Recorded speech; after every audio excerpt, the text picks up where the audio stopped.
Orchard Workshop.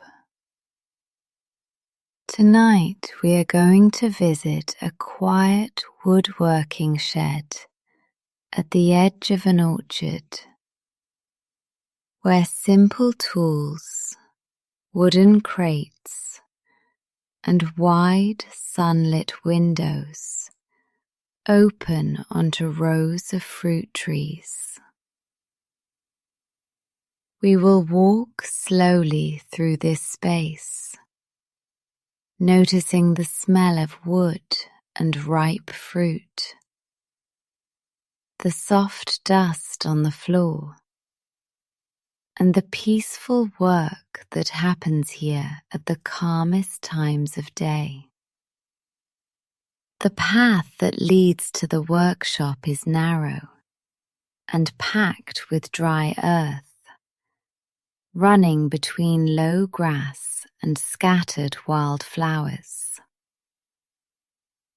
On either side, fruit trees stand in straight rows, their trunks dark and rough, their branches heavy with leaves and hanging fruit.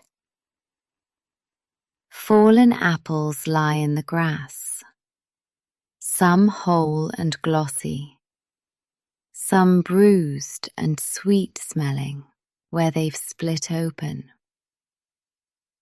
Bees move in slow, lazy loops around them, crawling over the skin, then lifting off again with a hum you can barely hear. Ahead, the workshop sits just beyond the last row of trees. A simple wooden building with a broad roof and tall windows across one side.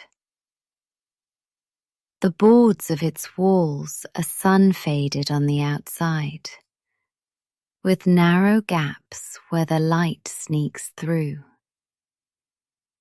Near the door, a stack of empty crates is piled almost as high as the windowsill. Each crate made of pale slats with small gaps between them. The air carries the dry, dusty scent of cut wood, mixed with the sweeter, juicier smell of fruit ripening on the branches. Somewhere inside, something thumps softly, a tool being set down, and then everything goes quiet again. When you push open the workshop door, it moves with a slow creak and a sigh, like it has opened and closed this way for many years.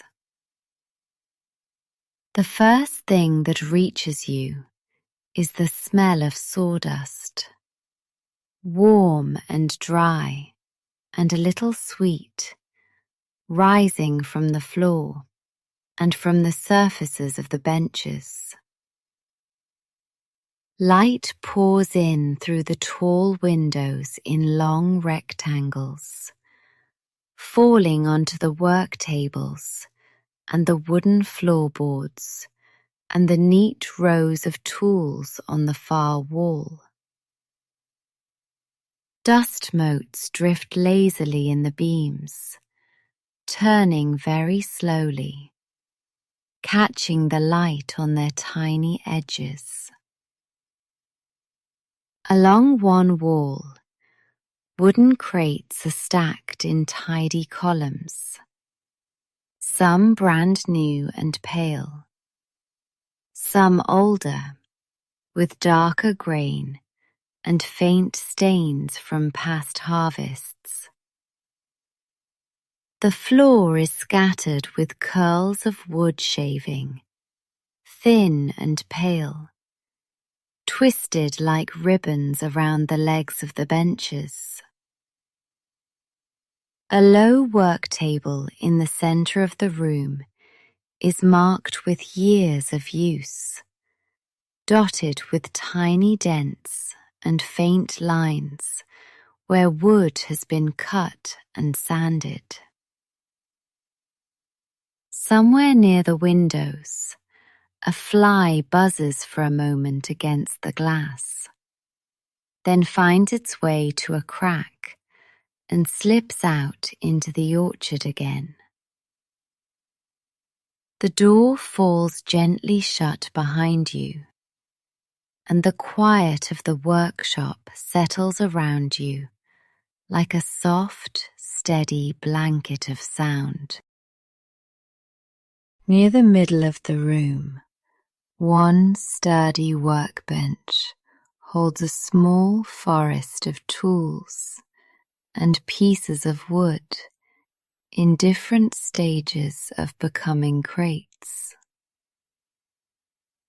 A wooden mallet rests on its side, its handle darkened where many hands have gripped it, its head smoothed at the corners from patient tapping. Next to it, a metal square lies flat, its right angle crisp and sharp, used to check that the corners of every crate are true.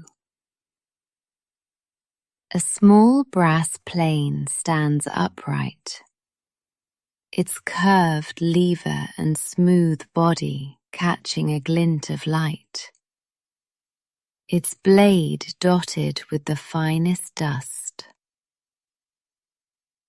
A row of chisels lies on a folded cloth, their handles turned from different shades of wood, some honey-coloured, some almost walnut brown. Each handle bears a thin band of darker tone, where a finger has pressed the same place over and over. Beside them, a simple pencil sits on a strip of sandpaper, its point blunt, its side printed with faint marks from being rolled against the bench. On one corner of the table, a half-assembled crate is clamped in place, two sides joined, two sides waiting, the slats spaced evenly apart. If you run a fingertip along the edge of one board, you find it smooth and cool, with just the faintest roughness at the end where it was cut. When a breeze from the window passes through, it nudges one of the wood shavings on the bench, and the shaving rolls very slightly over, like a curled leaf. On the left side of the workshop stands an area that seems dedicated to building crates and nothing else. Here, narrow slats of wood are stacked in shallow boxes, sorted by length and width, each stack level like a deck of cards. Some of the slats are freshly cut. Their ends are brighter cream colour, the grain clear and straight. Others have been sanded already, and their surfaces look soft and almost silky, even though they are firm to the touch. A wide tin holds a scattering of nails, their heads dull and slightly dusty. And when a hand dips in, they make a quiet, dry clinking sound. Spools of rough twine hang from the peg above, their fibres fuzzy and uneven, with one loose end dangling down and slowly twisting in the air.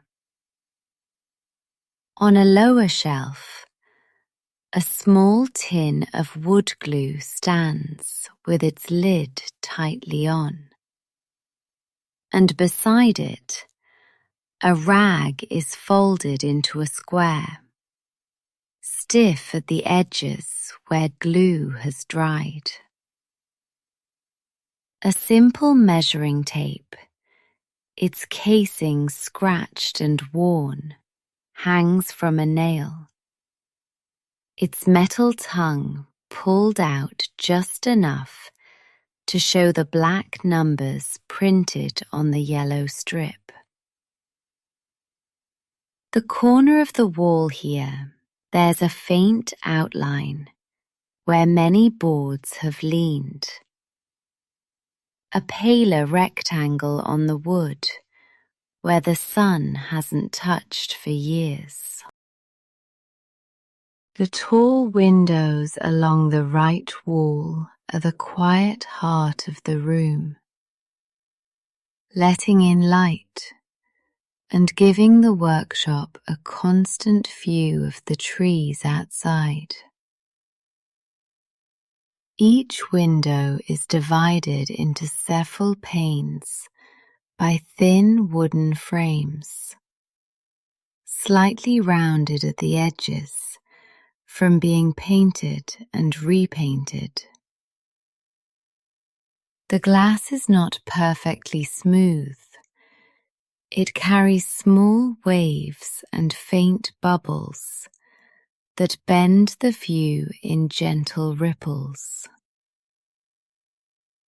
When you look out, the orchard appears as though it has been painted in soft strokes. The trunks and branches slightly blurred, the colours gently blended. Sunlight passes through the glass at a low angle, leaving rectangular patches of brightness on the floor and on the sides of stacked crates. These bright shapes move almost imperceptibly over the boards as the day goes on, sliding slowly from one end of the room to the other. On the windowsills, a few small items rest: a stray nail, a narrow shaving curled into almost a perfect circle, a small stone in the shape of an egg. The wood beneath them is a little lighter, where they have shielded it from the sun. Every so often, a leaf brushes against the outside of the glass, its shadow passing across the room like a soft, brief wave of green. Through the windows, the orchard stretches away in long, straight lines that are easy for the eye to follow. Rows of fruit trees stand evenly spaced, their trunks thick at the base and thinning as they reach up, then spreading out into a canopy of leaves. The leaves are a mix of deep green and lighter shades where the sun touches them more directly. And here and there, a bit of sky peeks through in small blue pieces. On many branches, fruit hangs heavy and round, their skins glowing in the light. Soft yellow pears, with a faint blush on one side. Bright red apples, mottled green ones with freckles. Plums, so dark they are almost blue. Here and there, a crate has already been placed beside a tree, waiting to be filled. Its inside bare and pale. The ground between the rows is covered in short grass and fallen leaves, with a few narrow tracks where feet and small carts have passed. When the wind moves through, the branches sway gently, and countless leaves turn over at once, showing their lighter undersides in a soft, shivering motion. A bird hops in the grass near one of the crates, pecking at something invisible, then takes off with a quick burst of wings that disappears into the canopy. Inside the workshop, a woman moves quietly between the benches, with the measured ease of someone who knows every creak in the floor. Her name could be Mira, but the room doesn't need names to recognize her. It knows the weight of her steps and the rhythm of her work. She wears a simple shirt with the sleeves rolled up and a pair of sturdy trousers, both marked with faint streaks of sawdust and the occasional blot of dried glue. Her hair is tied back with a strip of cloth that used to be part of an old towel, and a pencil is tucked behind one ear. She picks up a half-finished crate, tests its weight experimentally, then sets it down on the bench with a quiet thud, and runs her fingertips along each corner. When she finds a spot that isn't perfectly smooth, she reaches automatically for a piece of fine sandpaper, folding it neatly into a small square. As she works the paper back and forth, the sound it makes is soft and steady, like someone rubbing their hands together in slow motion. Now and then she pauses and tilts the board toward the light, checking the surface with her eyes and with the sensitive pads of her fingers. When she's satisfied, she sets the sandpaper aside and smiles in a small, private way. The kind of expression that comes less from thought and more from habit. The door opens again with its familiar, slow creak, and a younger helper steps into the workshop, carrying a shallow basket of fruit. His name might be Thomas. He moves with the careful caution of someone balancing something precious and easy to bruise.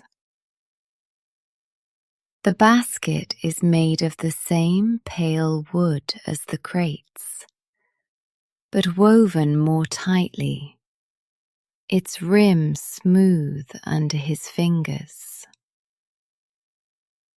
Inside, apples and pears nestle together, their skins shining dully in the indoor light.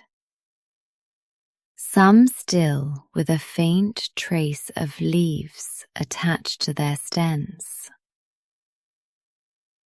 As he walks across the floor, small curls of wood crunch softly under his shoes, leaving faint marks that will be swept away later.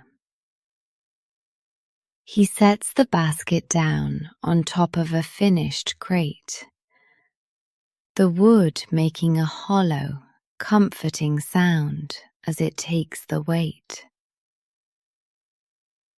A single apple rolls slightly and comes to rest against the side, its red skin touching the pale slats. Thomas straightens up, wipes his palms on the legs of his trousers, and glances around at the wall of tools, as if checking that everything is still where it should be.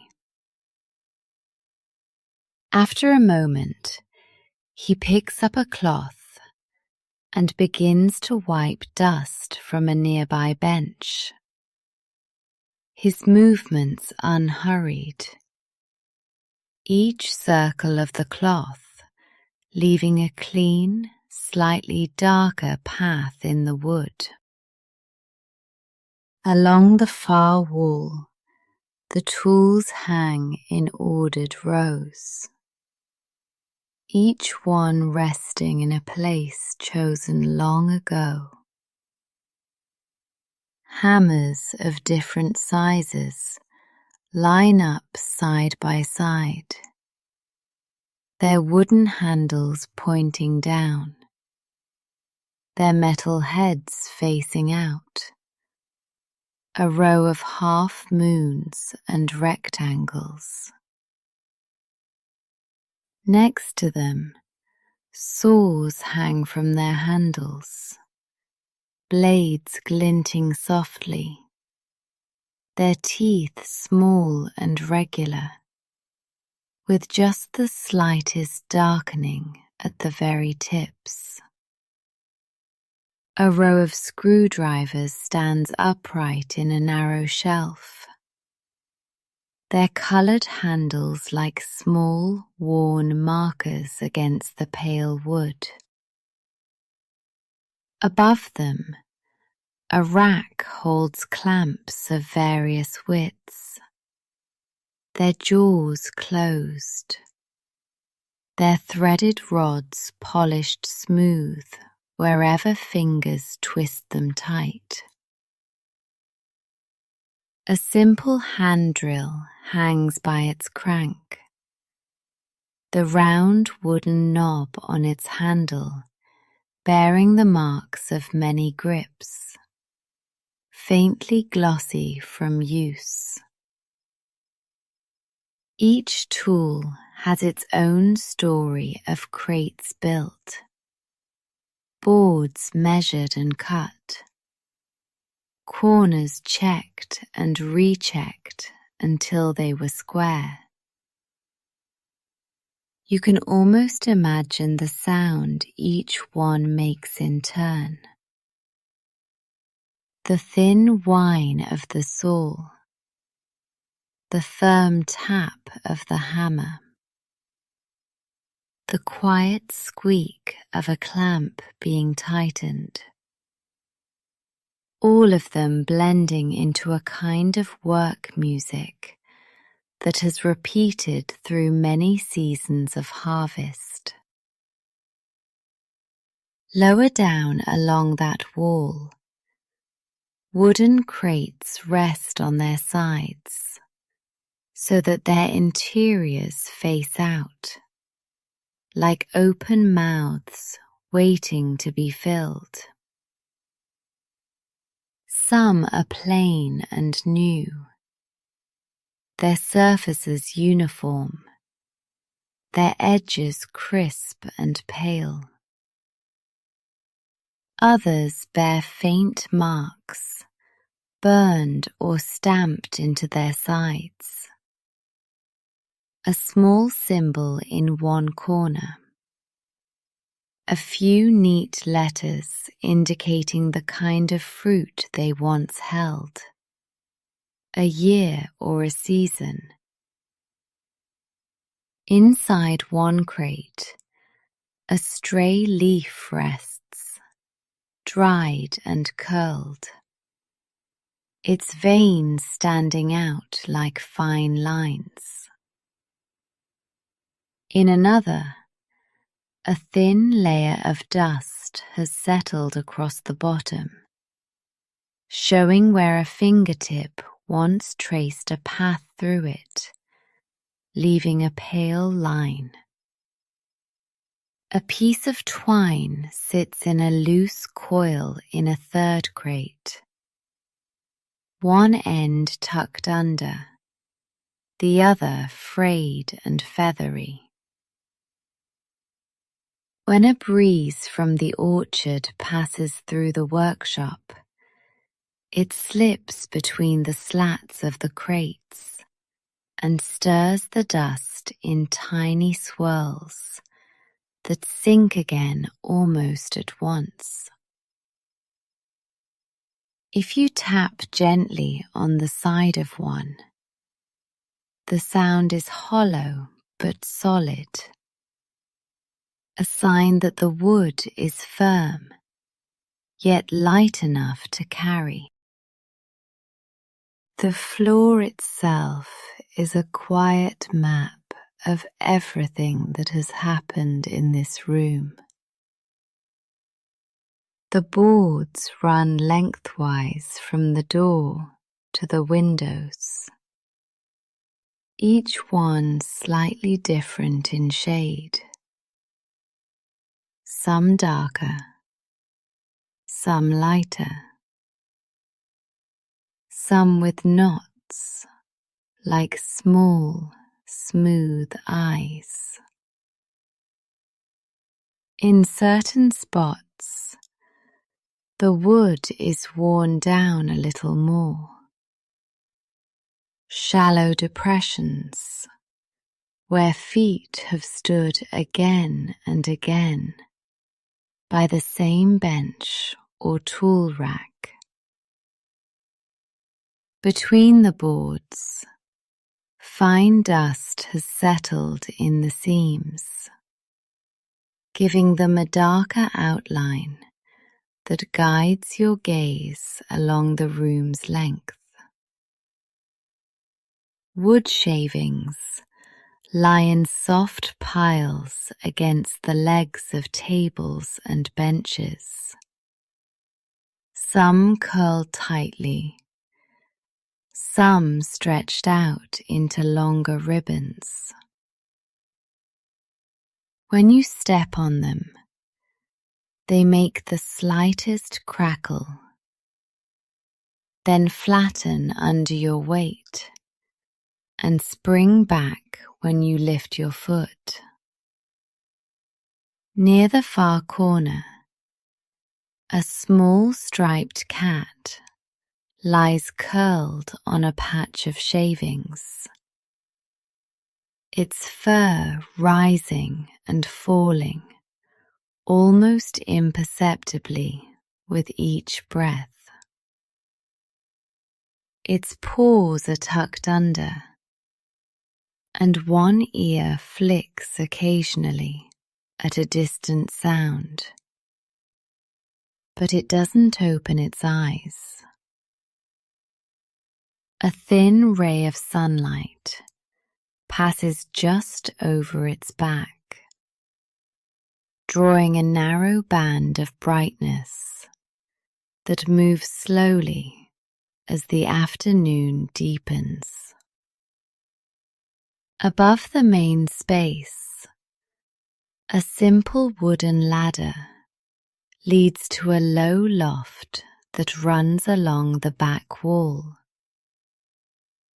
The rungs of the ladder are rounded smooth in the middle, polished by hands and feet, climbing up and down over many years. When you look up, you can see the underside of the roof, beams crossing overhead, their surfaces rougher, with small cracks and knots. The loft floor is made of narrow planks, close set, and on top of them sit an older generation of crates, some stacked neatly, others resting at slight angles. Many of these crates, their handwritten markings on their sides, names of apple varieties, dates from seasons long past, notes like early pears and late plums in fading ink. A few lids lean against the wall, each with simple hinges attached, their metal slightly rusted at the edges.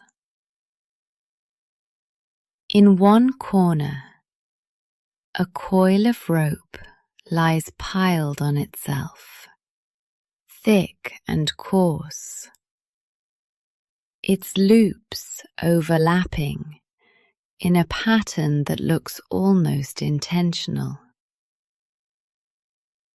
Near it, an old lantern sits on its side, glass a bit cloudy, handle upright as though waiting to be lifted again. From below, the loft feels like a quiet memory of previous harvests, stored in wood and ink and rope. As the day moves on, the light in the workshop shifts, becoming warmer and more angled. The bright rectangles on the floor stretch longer, reaching across more boards, and the dust motes in the air turn a deeper gold. The metal of the tools glows softly where it catches the light, each edge outlined in a thin, warm line. Shadows from the window frames grow sharp and clear, forming dark bars that overlap with the shadows of the crates and benches. Outside, the trees take on a richer colour, their leaves less bright and more coppery at the edges. A gentle breeze brings in a stronger scent of fruit, as if the warmth of the afternoon has coaxed more juice nearer to the surface of every apple and pear. The sounds from the orchard drift in, the quiet murmur of someone speaking, the rolling clunk of a crate being dragged a short distance, the faint thud of fruit being set down. Inside, Mira wipes her hands on a cloth and steps to the window, resting one palm flat on the sill, feeling the warmth stored there from the sun.